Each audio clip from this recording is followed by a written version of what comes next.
ठीक है, ये जो इन्होंने कप्तान बगैर सिलेक्शन कमेटी सरबराह के ऐलान किया है, आपको लगता है कि ये मसाइल का बायस बन सकती है या फिर कोई आज़ाद? देखो बेटा, हाफिज़ मसाइल का बायस बन नहीं गया, मतलब मैं कम अज़ कम मैं सोशल मीडिया पे ये देख रहा हूँ। हाँ। मुझे क्रिकेट के हालात पता नहीं है, मैं तो क्रिकेट बोर्ड में मेरा ख्याल 1 या 2 दफ़ा गया हूँ टोटल का, जब से मैं क्रिकेट बोर्ड छोड़ा। और मेरा कोई ख़ास किसी नजम सेठी साहब ने एक दफ़ा मुझे बुलाया था उसके लिए, बाकी मेरे ख्याल किसी के साथ कोई कांटेक्ट नहीं था। ज़का अशरफ साहब को तो मैं जानता भी नहीं, नाम ही सुना हुआ। पहली बात तो ये कि उस वक्त आपने क्रिकेट बोर्ड आपने कप्तान चेंज किया, आपने बनाया इसको लड़के को, शान मसूद को। सारी उम्र आपने शान मसूद को खिलाया नहीं है, आज खिलाया कल निकाल दिया, आज खिलाया कल निकाल दिया, कोई परमानेंट जगह तो नहीं थी। ठीक है, वो अच्छा कप्तान था, मुल्तान का भी था, शायद भाई काउंटी का भी था। हाँ। पढ़ा लिखा लड़का भी है। उसको आपने ऑस्ट्रेलिया के टूर पे कप्तान बना के भेज दिया। आज तक ऑस्ट्रेलिया का रिकॉर्ड देख लेना कि हमने जब से क्रिकेट खेलनी शुरू की है, आया हम ऑस्ट्रेलिया में कितनी सीरीज़ जीत के आए हैं। ठीक है, शायद एक और दफ़ा ही हुई होगी, बट जनरली टफ सीरीज़ होती है। इसी तरीके से आपका न्यूजीलैंड सीरीज़ भी ऐसी है, आपने एक नए बच्चे को कप्तान उठा के बना दिया और फिर वो 4 मैच हार गया, आपने उसको कप्तान चेंज कर दिया। तो मेरा ख्याल कहीं ना कहीं कोई बैलेंस, कोई सोच होनी चाहिए। मेरा ज़ाती ख्याल ये है, कप्तान यहाँ तो बने बनाए आपको मिल जाते हैं, वो इमरान खान जैसे ही होते हैं। ठीक है, वो बहुत मदद या बॉन, वो बाकियों को आपको पैदा करना पड़ता है। और पैदा करने के लिए क्या है, आपने किसी को कप्तान बनाया, उसके साथ नायब कप्तान का होना बहुत ज़रूरी है, जिसको आप समझते हैं कि इवेंचुअली इसको कप्तान बनेगा। तो अगर बाबर आजम कप्तान बनाए तो इसके साथ अगर आप शाहीन अफरीदी को नायब कप्तान बनाए कि इवेंचुअली उसने बनना, या रिजवान या व्हाटएवर, मतलब मैं किसी का नाम नहीं लेना चाह रहा, लेकिन सोच समझ के आप ये नहीं कि बाबर आजम को कप्तान बना। हाँ। कप्तान बनाने के लिए बहुत सारी रिक्वायरमेंट्स है, उसको आपको पिछला रिकॉर्ड देखना पड़ेगा, उसको आइंदा आपको टाइम देना पड़ेगा, उसने कितने टाइम, और आपने सीरीज़ टू सीरीज़ उसका कप्तान रखना है जिसका कोई फ़ायदा नहीं, या आपने लॉन्ग टर्म करना है।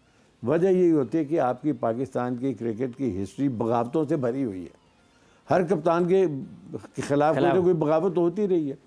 आजकल की यालियत है, मेरी सिर्फ ये दुआ है कि ये चूँकि बच्चे हैं, इन्होंने आगे खेलना है, तो इन लोगों को मेरा ख्याल आपस में मिल जुलना चाहिए। मतलब ये जो फैसला हुआ है, आपको लगता है कि इससे टीम का इत्तेहाद मुतासर हो सकता है?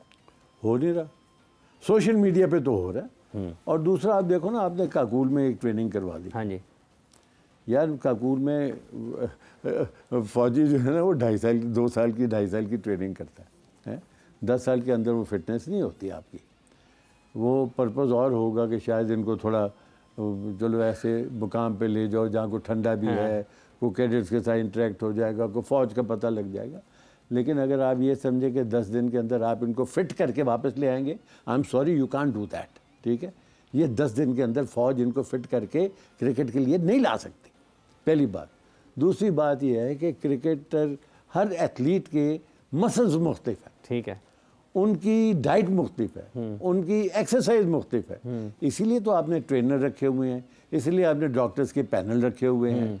फिर तो इनकी ज़रूरत नहीं है ना, वरना आप इनको 6 महीने के लिए एक पाकिस्तान मिलिट्री एकेडमी में भिजवा दें, वो स्टाफ इनको मार मार के इनकी भेगे निकाल देगा, फिजिकली बिल्कुल फिट हो जाएंगे, बिल्कुल फिट हो जाएंगे, लेकिन क्रिकेट के शायद काबिल नहीं रहेंगे। क्रिकेट ले रहेंगे। एक वक्फा ले रहे हैं नाज़रीन किराम, वक्फे के बाद आएंगे और फिर ये जो फिजिकल फिटनेस वाला कैंप है, इस पर मजीद बात करेंगे।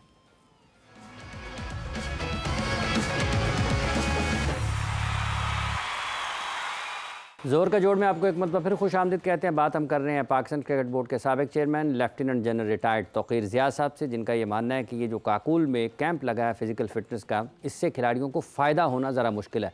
जनरल साहब, हमें तो ये यहाँ पर बताया जा रहा है कि बहुत फ़ायदा होगा और जब भी खिलाड़ी वहाँ पर जाते हैं बहुत फ़ायदा होगा, इन 10 दिनों में भी फ़िज़िकल फ़िटनेस बेहतर हो सकती है। देखो बात ये हाफिज़, खैर ये अच्छा होता है क्योंकि जेल करने के लिए ना आपस में लड़के किसी पहाड़ी की स्टेशन पे चले गए, वहाँ ट्रेनिंग भी होगी, आपस में मेल जोल लिया, वो खा पी लिया, कोई इधर उधर मिला लिया, उसके लिए तो ठीक।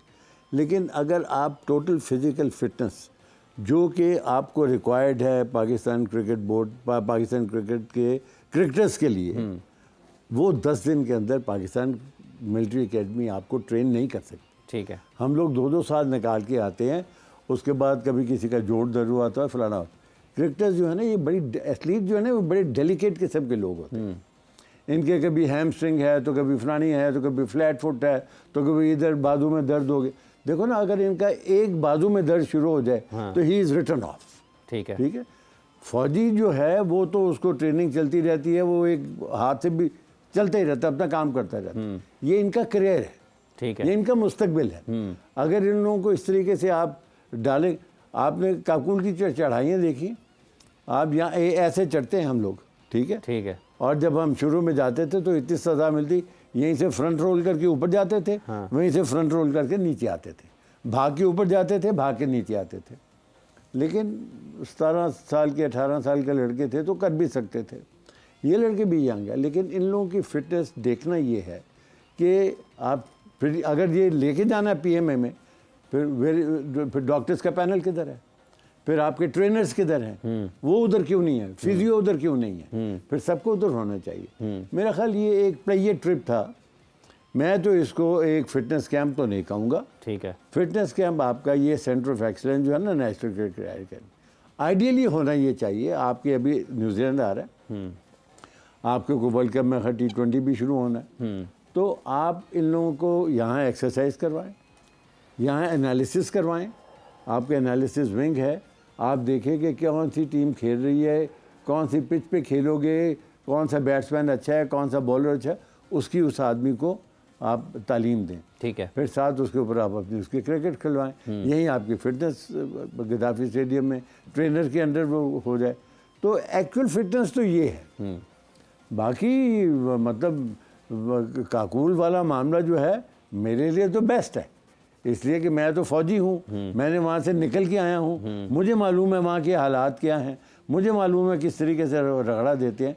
इन बच्चों को तो शायद नहीं दे रहे होंगे कि ये तो सेलिब्रिटीज़ है ना। हम तो सेलिब्रिटीज़ तो नहीं थे, हम तो मेरा मतलब वो चूचे गए हुए थे, तो उनको तो उन्होंने सीधा तो करना ही था। इन लोगों को बेचारों को क्या सीधा करना, तो इन लोगों की मैं ट्रेनिंग थोड़ी मुफ्त। मैं कहता हूँ कि इनको आप कैंप से पहले अपना इकट्ठा करें इधर, ताकि एज ए टीम जेल हो।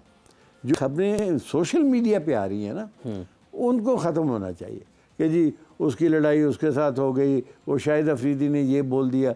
इनको इकट्ठा करो, और ये काम है कप्तान का भी और मोहसिन नकवी साहब, ठीक है। इनको इकट्ठे करके एक टीम बनाओ, ताकि आपने जब लड़ना है तो एज ए टीम लड़ना है। बाबर ने अलहदा नहीं लड़ना, शाहीन ने अलहदा नहीं लड़ना। शाहिद को आप खो नहीं सकते, बाबर को आप खो नहीं सकते, रिजवान को आप खो नहीं सकते। यही आपके 3-4 मेन प्लेयर्स हैं ना। तो इनको टीम को जेल करवाने के लिए ज़रूरी है कि ये इकट्ठे यहाँ ट्रेनिंग भी करें और इकट्ठे रहें।